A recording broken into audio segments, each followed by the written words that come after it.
سنت اور بدعت کے موضوع کی طرف. بدعت کے حوالے سے بہت سی چیزیں لوگوں نے، مسلمانوں نے اسلام میں، دین میں داخل کر دی ہیں، اور جن کی کہ اللہ کے رسول صلی اللہ علیہ وسلم کی طرف سے توثیق نہیں کی گئی، اللہ کے رسول کی طرف سے نہیں بتائی گئی تھیں، لیکن کچھ لوگوں نے اپنی طرف سے وہ شامل کر دی.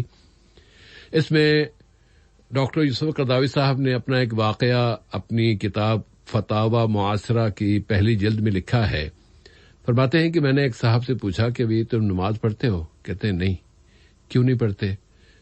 اور مجھے وضو کرنا نہیں آتا ہے. وضو کرنا نہیں آتا تمہیں؟ ہاتھ دھونا، کلی کرنا، بازو دھونا، سر پہ مسا کرنا یہ نہیں آتا؟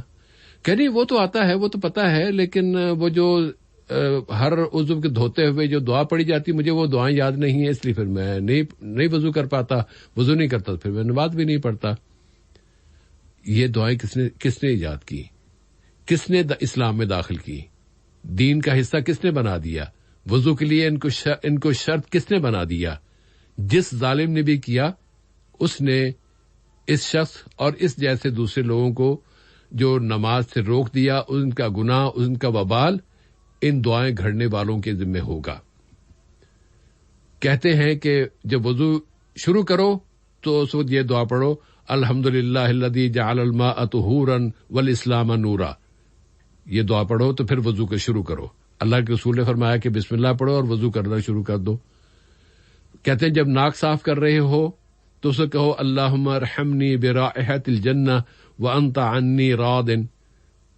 جب تم منہ دھو رہے ہو تو پھر کہو کہ اللہم بیض وجہی یوم تبیض وجوہ وتسود وجوہ. پھر جب بازو دھو رہے ہو تو کہو کہ اللہم آتنی کتابی بیمینی وجعل محمدا شفیعی وضمینی.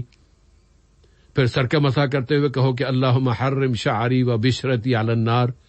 یہ جو ساری دعائیں وضو کے ساتھ جوڑ دی گئی ہیں، جس ظالم نے یا جن ظالموں نے بھی جوڑی ہیں وہ بدعت نہیں تو اور کیا ہے.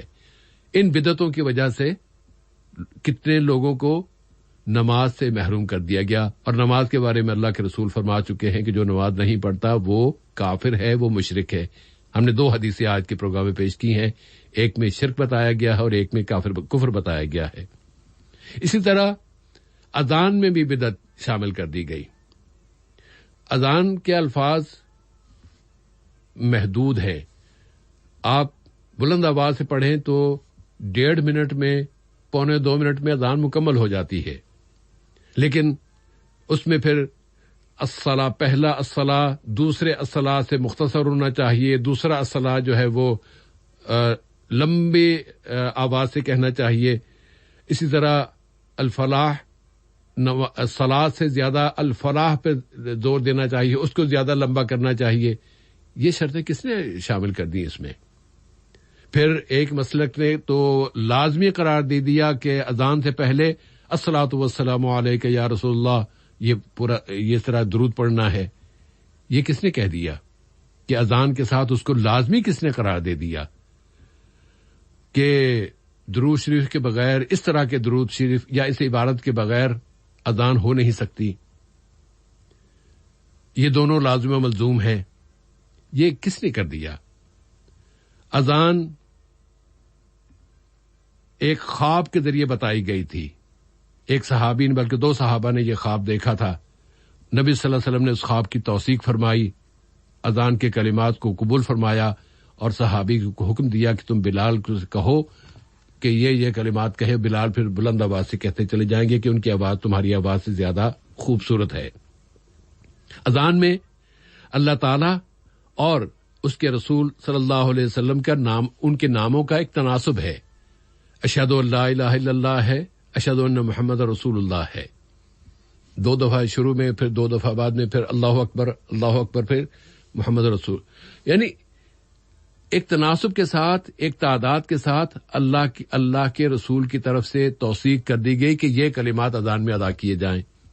یہ جو اضافی کلمات اس میں شامل کر دیے گئے، اپنی مرضی سے بڑھا دیے گئے، یہ کیوں بڑھائے گئے؟ کیوں ان کو اذان کا حصہ بنا دیا گیا؟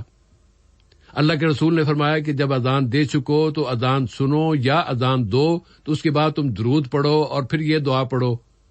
اذان کے بعد درود پڑھتے نہیں ہیں اور اذان سے پہلے درود کو لازمی قرار دیتے ہیں، کیا یہ بدعت نہیں ہے؟ اذان نبی کریم صلی اللہ علیہ وسلم جب مسلمانوں کو نماز کے لیے بلانا چاہ رہے تھے تو مختلف خیالات آ رہے تھے کہ کس طرح لوگوں کو جب اطلاع دی جائے کہ اب نماز کا وقت ہو گیا ہے، آ جاؤ. کسی نے مشورہ دیا کہ یہودیوں کے ہاں جو اس طرح فلاں ساز بجایا جاتا ہے وہ بجا لیں. کسی نے کہا کہ جی جس طرح عیسائیوں کے ہاں ایک خاص گھنٹی بجتی ہے یا وہ لوگ بگل بجاتے ہیں تو اس طرح کی ایک ساز بجا لیا جائے. تو ایک صحابی ہیں حضرت عبداللہ ابن زید ابن عبد ربو رضی اللہ عنہ، وہ اسی سوچ میں گم تھے کہ ہم کیا کریں کہ کس طرح مسلمانوں کو نماز کے لیے اطلاع دی جائے کہ نماز کا وقت ہو گیا ہے. تو انہوں نے ایک خواب میں دیکھا کہ ایک آدمی ہے، اس نے گرین کلر کے کپڑے پہنے ہوئے ہیں اور اس کے ہاتھ میں ایک ساز ہے. تو اسے کہتے ہیں کہ یہ ذرا مجھے میں خریدنا چاہتا ہوں، بیچو گے؟ انہوں نے کہا تم کیا کرو گے اس سے؟ میں اس کے ذریعے مسلمانوں کو اطلاع دینا چاہوں گا کہ نماز کا وقت ہو گیا ہے. تو انہوں نے کہا کہ میں تمہیں اس سے زیادہ بہتر طریقہ نہ بتا دوں کیا؟ انہوں نے پھر اذان بتائی. جب اذان بتائی تو یہ اللہ کے رسول صلی اللہ علیہ وسلم کے پاس آئے حضرت عبداللہ ابن زید، اور ان سے آ کے کہا کہ یار چلو مجھے یہ خواب اس طرح نظر آیا ہے. تو آپ نے فرمایا کہ بہت اچھے کلمات ہیں، بس ٹھیک ہے، یہی ہم اسی طریقے پر عمل کریں گے.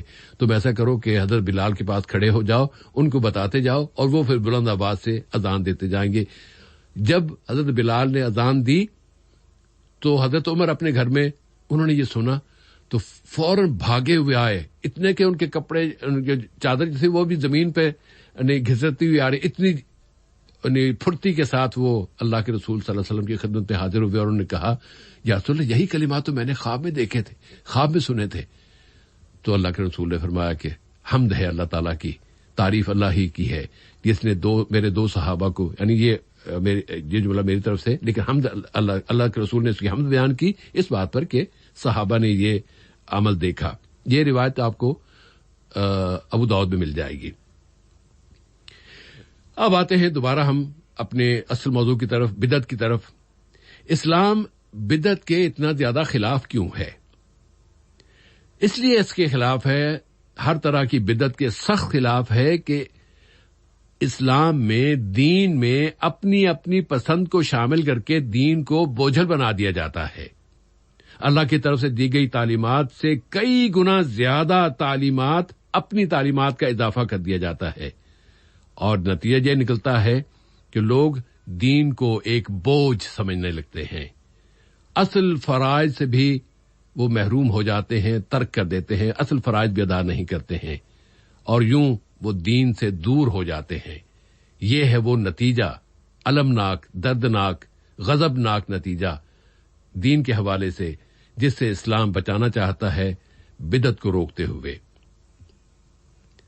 جب کبھی بدعت وجود میں آتی ہے تو سلف صالحین کا کہنا یہ ہے کہ اس کا ایک لازمی نتیجہ یہ ہوتا ہے کہ اس بدعت کو اختیار کرنے کے نتیجے میں ایک سنت پر عمل ترک ہو جاتا ہے. ما احدث قوم بدعتا الا رفع مثلها من السنہ. کسی بھی قوم نے، کسی بھی گروہ نے، کسی بھی تنظیم نے، جماعت نے، مسلک نے جہاں کہیں بھی کوئی کسی ایک بدعت کو اختیار کیا تو انہوں نے لازمی طور پر اس سے متعلق کسی سنت کو ترک کر دیا. انسان جب فضول خرچی کرتا ہے تو فضول خرچی کرتے ہوئے وہ کسی نہ کسی کا حق مار رہا ہوتا ہے. جو رقم اس نے کسی کے حق کی ادائیگی کے لیے استعمال کرنا تھی وہ اس نے فضول ضائع کر دی. یہ ایک نیچرل اور فطری قانون ہے. انسان جو وقت، طاقت، صلاحیت اور قوت بدعت پر خرچ کرتا ہے وہ اتنا ہی سنت کا حق مار رہا ہوتا ہے. آپ اپنی آنکھوں سے دیکھ سکتے ہیں کہ بدعتی لوگ بدعت کے کاموں میں بہت سرگرم ہوتے ہیں لیکن سنت کی اتباع میں کمزوریاں دکھاتے ہیں، وہاں پر وہ کمزور ہو جاتے ہیں. انسانی صلاحیتیں اللہ نے محدود رکھی ہیں. ان صلاحیتوں کو بدعت میں خرچ کرو گے تو پھر سنتوں کے لیے وہ صلاحیتیں کمزور پڑ جائیں گی. کتنے ہیں بزرگوں کے مزاروں پر تو چڑھاوے چڑھاتے ہیں، قربانی نہیں کرتے. قربانی کے وقت آتا ہے جی وہ وسائل نہیں ہے میرے پاس تو اتنے پیسے، لیکن میلہ ہے، عرس ہے، عرس کے موقع پہ مزار پہ جا کے جانور قربان کر دیں گے، پیسہ دے دیں گے، دیگے چڑھا دیں گے، لیکن قربانی نہیں کریں گے. اس میں بھی علامہ یوسف قرضاوی صاحب نے ایک واقعہ لکھا، لیکن وقت اتنی آج گنجائش نہیں ہے کہ میں اس پورے واقعے کو بیان کر سکوں. کسی اور موقع پر اگر موقع ملا تو انشاءاللہ وہ بھی اس کا ذکر بھی آ جائے گا کہ کس طرح لوگ سنت کو چھوڑ کر بدعت کی طرف راغب ہوتے ہیں یا بدعتی کام کرتے ہیں. اللہ سے قربت عام طور پر بدعت کے لیے یہی دلیل دی جاتی ہے کہ ہم یہ جو کام کر رہے ہیں یا کہہ رہے ہیں اس سے ہم چاہتے یہ ہیں کہ اللہ تعالیٰ کی قربت حاصل ہو، جبکہ اللہ کے رسول صلی اللہ علیہ وسلم یہ ہمیں بتا گئے ہیں، فرما گئے ہیں کہ ما ترکت شیئا یقربکم الی اللہ الا وقد امرتکم بہ، میں نے کوئی ایسا کام جو کہ اللہ کے قریب تمہیں کر دے وہ اس کا چھوڑا نہیں ہے کہ میں نے تمہیں اس کا حکم نہ دے دیا ہو، اور کوئی کام بھی جو تمہیں اللہ سے دور کر دینے والا ہے میں نے چھوڑا نہیں ہے کہ تمہیں اس سے متنبہ نہ کر دیا ہو، تمہیں اس سے منع نہ کر دیا ہو. ما ترکت شیئا یقربکم الی اللہ الا وقد امرتکم بہ وما ترکت شیئا یبعدکم عن اللہ الا وقد نہیتکم عنہ. یہ طبرانی کی روایت ہے اور صحیح سند کے ساتھ یہ روایت ہے. اللہ کے رسول نے بتا دیا کہ کوئی کام ایسا نہیں ہے کہ جو تمہیں اللہ کے قریب کرنے والا ہو اور وہ میں نے تمہیں بتایا نہ ہو. تو پھر یہ جب بدعتی لوگ اپنی طرف سے کہتے ہیں کہ ہم اللہ کی قربت کے لیے کر رہے ہیں تو وہ پھر کون سے کام لے کے آئے؟ اللہ کے رسول پر الزام لگاتے ہیں کہ آپ یہ چھوڑ گئے تھے، ہم یہ اللہ کے قریب لے کے آ رہے، آپ نے ہمیں بتانے سے انحراف کیا، یا آپ نے کمزوری دکھائی، یا آپ نے خیانت کی، آپ نے نہیں بتایا، ہم بتا رہے ہیں. کتنی بڑی یہ جرأت کر رہے ہیں اللہ کے مقام، اللہ کے رسول صلی اللہ علیہ وسلم کے مقام و مرتبے کو ذکر پہنچانے کے لیے اور چوٹ پہنچانے کے لیے. آج کی گفتگو یہیں پر روکنا بہتر رہے گا، اس لیے کہ ہمیں 3-4 منٹ پہلے پروگرام ختم کرنا ہے. اگلے موضوع، اس موضوع پر انشاءاللہ مزید باتیں بھی ہیں اور وہ اگلے حلقوں میں کر لیں گے.